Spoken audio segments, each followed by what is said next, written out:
네, 안녕하세요. 손아리 행정사입니다. 저는 이제 일단은 1차 합격하신 거 축하드리고요. 제가 이제 시험 출신이기 때문에 시험을 직접 봤기 때문에 여러분들에게 좀 좋은 말씀을 해드릴 수 있지 않을까. 그리고 저는 실무를 지금 진행을 하고 있습니다. 그래서 그런 얘기들을 좀 전체적으로 해드릴 생각입니다. 그래서 네, 일단은 굉장히 인기가 많아진 것 같더라고요. 일단 수험 하시는 분들도 많아지고, 그리고 1차 시험을 보시는 분들도 많아져서, 인기가 많아지고 있구나, 이렇게 생각을 하고 있고, 오늘 아침에도 제가 출입국을 갔다 왔는데, 젊은 행정사 분들이 굉장히 많이 드셨어요. 그러니까 과거에는 몇 명 안 되셨는데, 출입국에도 조금 많은 사람들이 이제 행정사로 오고 있고, 그럼 이제 그런 분들이 요즘에 어떻게 홍보를 하고 있냐면, 합동사무소를 만들어서 본인들이 이렇게 전략을 좀 짜가지고 홍보를 많이 하고 계시더라고요. 그래서 유튜브라든지 이런 데에 이제 젊은 행정사들이 조금씩 늘어나고 있는 것 같은데, 그렇게 되면 이제 뭐가 문제냐. 더 홍보가 되기 때문에 요즘에 아무래도 이런 자격사 시험에 이제 관심이 많다 보니 좀 더 많은 사람들이 들어오게 되겠죠. 그럼 계속 들어오면 들어올수록 난이도는 올라간단 말이에요. 그럼 이제 우리 전략은 어떻게 잡아야 되냐? 빠르게 합격하시는 게 사실 방법이라고 생각합니다. 그래서 이제 오늘은 제가 동차 관련해가지고 말씀을 드릴 건데, 여기서 아까 이제 학원에서 들어봤더니 저는 1차 합격하신 분들만 이제 오셨던 걸로 알고 있었는데 26년도를 준비하시는 분들도 오늘 참석할 수 있다라고 얘기를 하시더라고요. 그래서 우선은 저는 1차를 합격했다라는 전제 하에 설명을 좀 드리도록 하겠습니다. 그래서 이제 1차를 내가 이제 올해 합격했다. 그러면 많은 분들이 이제 두 가지로 생각을 하시죠. 올해 내가 진짜 빡세게 해서 동차로 합격을 해보겠다라는 케이스와 내년에 유예로 합격하겠다. 이런 케이스 두 부류로 나뉘는 것 같아요. 저도 실제로 이제 동차로 합격을 했는데 동차와 유예 이제 이 갈림길에 서 있을 때 제가 동차를 선택했던 건 단 하나 이유였어요. 그러니까 여러분들이 1차는 몇 개를 맞춰서 내가 요 점수를 받으면 합격을 하겠구나. 이게 분명히 서는데 2차 시험 같은 경우에는 우리가 서술을 하잖아요. 그러면 내가 쓴 그 답안이 대체 몇 점을 받는지, 내가 어느 분량을 써야 되는지, 얼만큼을 써야 되는지가 명확하지 않더라고요. 그래서 저는 그때 일단은 저희가 이제 두 번의 기회가 주어지잖아요. 2차 합격하면. 그러면 첫 번째는 합격하지 않는다고 하더라도 괜찮아. 하지만 내가 쓴 답안이 몇 점 정도를 받는지, 그러니까 최선을 다해서 공부를 해가지고 가보자. 일단 운이 좋으면 합격을 할 수도 있는 거고요. 그리고 만약에 운이 나빠서 불합격을 한다고 하더라도 내가 쓴 분량을 알고 계시잖아요. 그러면 내년에는 이거를 좀 기반으로 해서 요 정도 내가 답안을 좀 쓰면 좋겠다. 이런 것들을 이제 알 수 있기 때문에 저는 굉장히 이런 것들이 좀 뜻깊은 경험이라고 생각을 했어요. 그래서 저는 이제 동차로 준비를 했었고요. 그 다음에 이제 또 말씀을 좀 드리면 12월부터 저희랑 같이 공부를 하셨던 분들이 계십니다. 이제 기본, 핵심 이렇게 공부를 하셨던 분들이 계시고, 여러분들은 이제 들어오시면 6월, 7월 요때부터 이제 시작을 하시는 거잖아요. 제가 당시에 12월부터 쭉 기본 강의도 듣고 핵심 강의도 듣고 이런 사람들을 내가 어떻게 이기겠냐 이렇게 생각을 했었거든요. 근데 실제로 저는 이제 강의를 하다 보니 이게 애초에 12월부터 공부를 한다고 해도 암기를 하진 않아요. 이 사람들에게 이제 기본부터 그 다음에 핵심 이렇게 넘어가는 단계까지 이해를 시키거든요. 이제 저희 과목이 어쨌든 법 과목이 있고 그 다음에 이제 약술형태 뭐 사무관리론 이런 것들이 있는데, 기본 핵심 할 때는 이분들한테 부담을 드리지 않아요. 그리고 실제로도 1차 시험을 준비하시는 분들이 있기 때문에 여기서는 일단 이해하시고 넘어가세요. 많이 읽어보세요. 라고 말씀을 드리거든요. 이분들한테 제가 실제로 이제는 암기하셔야 돼요. 라고 했던 게 5월이었어요. 지금 5월. 그러면 여러분들과 비교했을 때 차이가 얼마 안 나죠. 그리고 제가 그 분들한테도 진짜 열심히 하셔야 돼요. 라고 했던 건 그 직전 3개월쯤이었거든요. 그러니까 직전 3개월에는 우리 그 밑 빠진 독에 물 붓기처럼 거기에 물이 다 찰 때까지 여러분들이 계속 공부를 하셔야 된다. 그러니까 여러분들이 이제 투자를 하셔야 되는 시간은 3개월 전이다. 그 전에는 외워봤자 휘발성이 강하기 때문에 어차피 까먹게 됩니다. 그래서 여러분들도 6월부터 시작한다라고 하면, 동차로 시작한다라고 하면 이분들이랑 거의 비슷한 선상에서 시작을 하는 거예요. 자, 그런데 차이점은 뭐냐? 이분들은 이해가 되어 있어요. 그러니까 이해가 이미 되어 있기 때문에 한자를 읽어도 더 빨리 읽고 더 빨리 이해를 하겠죠. 그런데 여러분들은 그럼 어떤 거에 포커스를 맞춰야 되냐? 이해는 잠시 접어두시고요. 암기하셔야 돼요. 그러니까 공부를 하다 보면 굉장히 그 연구 주제를 파헤치는 것처럼 저한테 이제 질문을 주시는 분들이 많이 계세요. 근데 시험에 관련 없는 질문들을 많이 하시거든요. 기본이나 핵심, 12월부터 시작했기 때문에 본인들은 굉장히 시간이 많다라고 생각을 하십니다. 그러니까 그분들이 봤을 때는 이거 조금 이해 안 되는데 근데 이 주제는 진짜 저한테 물어보는 것들이 정말 시험에 나오는 부분들이 아니거든요. 근데 그런 것들을 굉장히 들고 파시는 거예요. 근데 여러분들은 시간이 없잖아요. 사람이 촉박하다 보면 나는 이제 암기를 해야겠구나. 그러면 그런 것들이 보이지 않게 되는 거예요. 그러니까 더 좀 시간을 효율적으로 쓰시면서 공부를 하실 수가 있는 거죠. 전 그렇게 생각을 하거든요. 그래서 이제 암기가 핵심이다라고 생각을 해주시면 되고 결국에 저희 2차는 현출이 핵심입니다. 현출.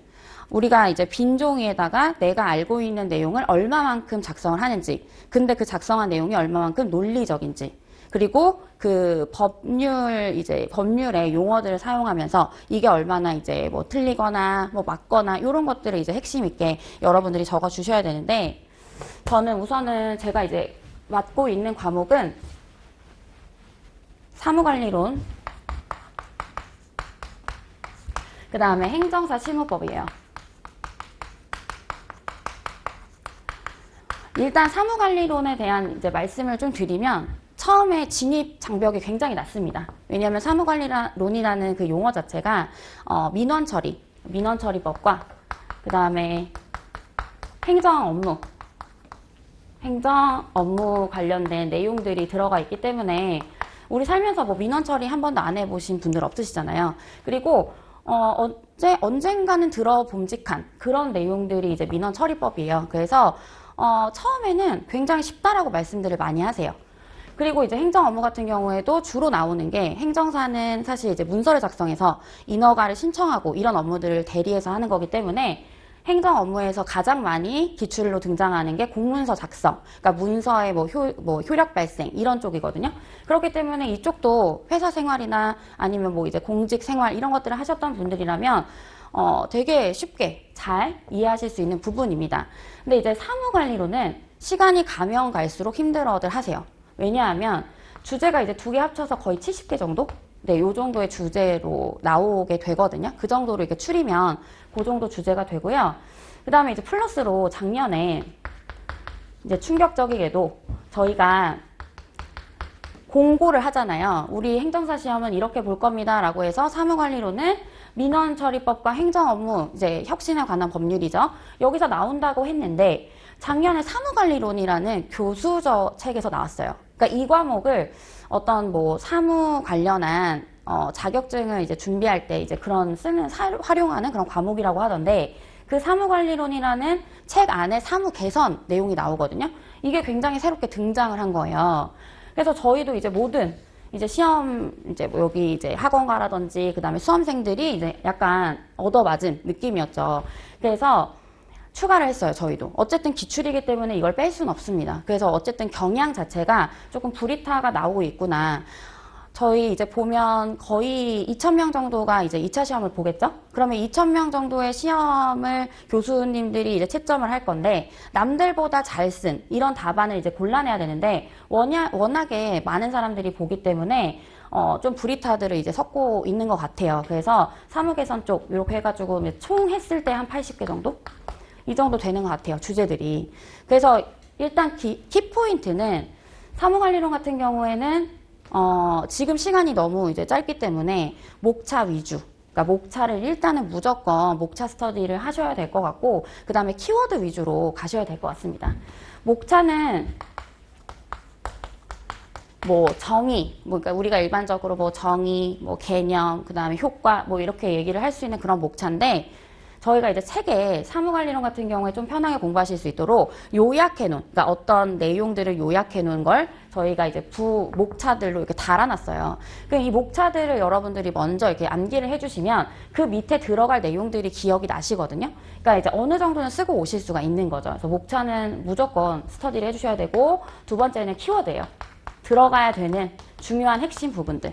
그래서 키워드 이렇게 두 가지로 정리를 할 수 있을 것 같고, 사무관리론은 말씀드린 대로 내용은 어렵지 않지만 양이 굉장히 많다. 그래서 이거를 저희가 이제 핵심으로 해서 4주차까지 기본 이론 핵심 이렇게 들어갈 건데, 저희가 이제 1주, 2주, 3주, 4주가 있죠. 그리고 나서 문제풀이로 넘어갈 거예요. 근데 저는 2주차부터 쪽지 시험을 볼 예정입니다. 그래서 여러분들이 얼마 정도 외우셨는지, 그러니까 뭐 이 주제에 대해서 다 답안을 모두 똑같이 쓰라고는 하지 않겠지만 어쨌든 시험이 있어야 외우시더라고요. 그러니까 시험이 없으면 굉장히 너프해지기 때문에 2주차부터는 쪽지 시험을 준비해서 여러분들에게 이제 사무관리론 시작을 할 거고요. 그래서 2, 3, 4주 해서 이제 좀 빠르게 저희가 정리를 할 거고, 그 다음 달에 이제 문제풀이 들어가서 그때부터 여러분들이 실제로 약수 형태의 문제를 써보실 수 있도록 그렇게 진행을 할 거고요. 그 다음에 행정사 실무법은요, 특징이 한 과목이 아니라 세 과목이 나눠져 있는 거예요. 그래서 행정사법, 그 다음에 비송사건, 절차법이라고 하죠. 그 다음에 저희 이제 이게 핵심인 사례형 문제로 등장하는 심판법, 이렇게 세 가지로 나눠져 있는 과목이라고 생각하시면 돼요. 그래서 얘는 굉장히 독특한 과목인데, 일단은 행정사법 같은 경우에는 내용이 그다지 많지 않아요. 얘의 장점은 내용이, 그러니까 양이 많지 않다. 양이 굉장히 적다. 그리고 또 포인트는 행정사법이 이제 행정사로서 뭐 업무 신고를 할 거고요. 그 다음에 행정사로서 뭐 자격증, 뭐 그 다음에 사무실은 어떻게 해야 되냐, 이런 것들이 있잖아요. 자기 그 관련 자격사 법이니까. 근데 이런 내용들이 기본적으로 있는데, 여기에 이제 법인을, 행정사도 법인을 개설할 수 있거든요. 그래서 법인을 개설하게 되면서 그 법인 내용들이 좀 들어갔어요. 근데 그 법인 내용들이 다 준용해요. 요 내용들을, 기본의 내용들을. 그렇기 때문에 전체적으로 내가 외울 양이 그렇게 많진 않구나, 이렇게 느끼실 거예요. 그리고 여러분들이 이제 어쨌든 행정사로서 업무를 하실 거기 때문에 조금 관심 있게 공부들을 하시기 때문에 행정사법 어려워요, 행정사법 공부하기 힘들어요 라고 하시는 분들은 한 번도 못 봤어요, 지금까지. 근데 이제 두 번째, 비송사건 절차법이 문제인데, 이게 되게 익숙하지 않은 법이거든요. 그리고 사실 다른 자격사들 보면 우리 심판법 같은 거 세무사 쪽에서도 시험 보잖아요. 그러니까 이런 심판이나 이런 것들은 많이 들어보신 법인데, 비송사건 절차법은 대체 뭐냐? 그러니까 이름부터 생소하기 때문에 어렵다고 생각들을 하세요. 근데 그 내용이 아니라 얘는 어떤 민사사건들이 있죠. 근데 그 민사사건들이 있는데 이 사건을 원래 소송으로 다루잖아요. 그래서 뭐 내가 채권, 채무관계가 있다? 그러면 이제 민사 가자 해가지고 소송으로 다투는데, 비송사건은 말 그대로 민사사건이 있어요. 그런데 그 사건 중에서 소송으로 다루지 않는 사건들을 이야기합니다. 왜냐하면 좀 간편하게 하기 위해서. 그러니까 이거를 법원이 이제 도와주는 그런 법이라고 생각하시면 돼요. 후견인적 관점에서. 그래서 이제 소송으로 다루지 않는 법이라고 생각하시면 되고, 비송사건 절차법은 그럼 어떤 내용들이 나오냐. 소송에서 당사자, 뭐 이런 것들 있죠. 소송의 기일, 뭐 이런 것들 있죠. 이런 내용들이 똑같이 나오는데, 소송에서는 이런 식으로 합니다. 근데 비송사건은 소송이 아니라고 말씀드렸잖아요. 소송과의 차이점을 계속 얘기를 해주고 있는 거예요. 당사자는 뭐 당사자 능력이 있어야 된다. 소송에서는 이러하다. 그런데 비송사건에서는 뭐 이걸 준용하지 않는다, 준용한다. 이런 식으로. 그래서 얘의 차이점을 계속 공부해 나가시는 거고, 절차법이기 때문에 흐름대로 우리가 이 절차를 진행할 때, 아, 당사자 요건은 이래야 되고, 기일은 이렇게 지켜야 되고, 비용은 얼마나 들고, 이런 내용들 있죠. 그런 내용들이 절차 순대로 지나간다라고 보시면 돼요. 그래서 요거는 한번 읽어보시면, 아, 이게 시간대로 이렇게 진행이 되는구나. 그래서 요것도 처음에는 조금 생소하기 때문에 제가 이거에 대한 설명, 그러니까 이 사건에 대한 설명들, 이런 것들을 드리면서 여러분들이 좀 이해하시기 쉽게 말씀을 드릴 거고, 행정사 실무법의 사실 가장 핵심은 심판법이에요. 그러니까 심판이라는 건 쟁송의 하나고요. 우리가 이제 어떤 불합리한 것들을 이제 처분을 받았을 때, 처분이라고 하죠. 여러분들 이제 행정법 공부하셨으니까 1차 때. 그런 걸 당했을 때 만약에 그런 처분이 위법하다, 부당하다라고 하면 제기할 수 있는 그런 심판입니다. 근데 심판법의 이제 양 자체가 적고요. 그러니까 여기 세 과목을 합쳐놓은 이유가 있어요.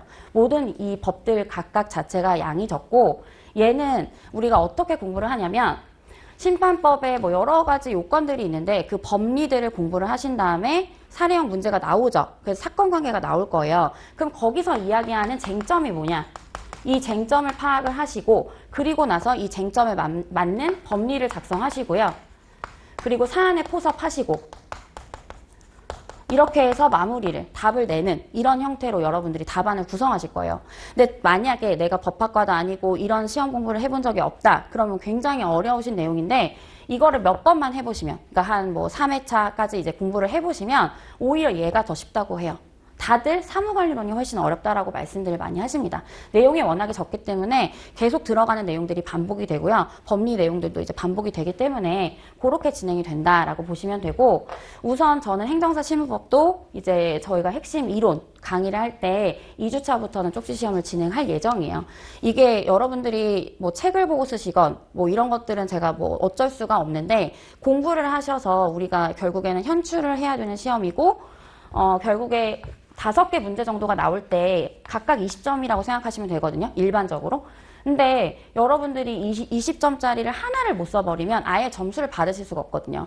그렇기 때문에 모든 문제들을 조금 다 적당히라도 작성할 수 있게 하는 게 제 목표고요. 여러분들이 동차반을 들으셔야 되는 건 단 하나 이유. 아까 말씀드린 것처럼 내가 쓴 답안이 실제로 시험 봤더니 요 점수가 이 정도 나오는구나. 그걸 확인하시고 내년에 내년에 간다고 해도 이걸 기반으로 해서 어떻게 공부를 하겠다. 그런 방향성을 잡는 이런 뭐 절차라고 생각해 주시면 될 것 같습니다. 그래서 저는 일단은 제가 드릴 수 있는 뭐 모든 것들은 여러분들에게 정보, 자료 이런 것도 드릴 거고, 그리고 뭐 실무적으로 저는 일을 하고 있기 때문에 뭐 궁금하신 게 있다 이런 것들이 있으면 충분히 답변을 해드릴 수 있을 것 같습니다. 그래서 일단은 뭐 1차를 합격하신 분들이라고 하면 굉장히 축하드리고요. 오늘 여기까지 이제 오시는데 고생 많으셨습니다. 감사합니다.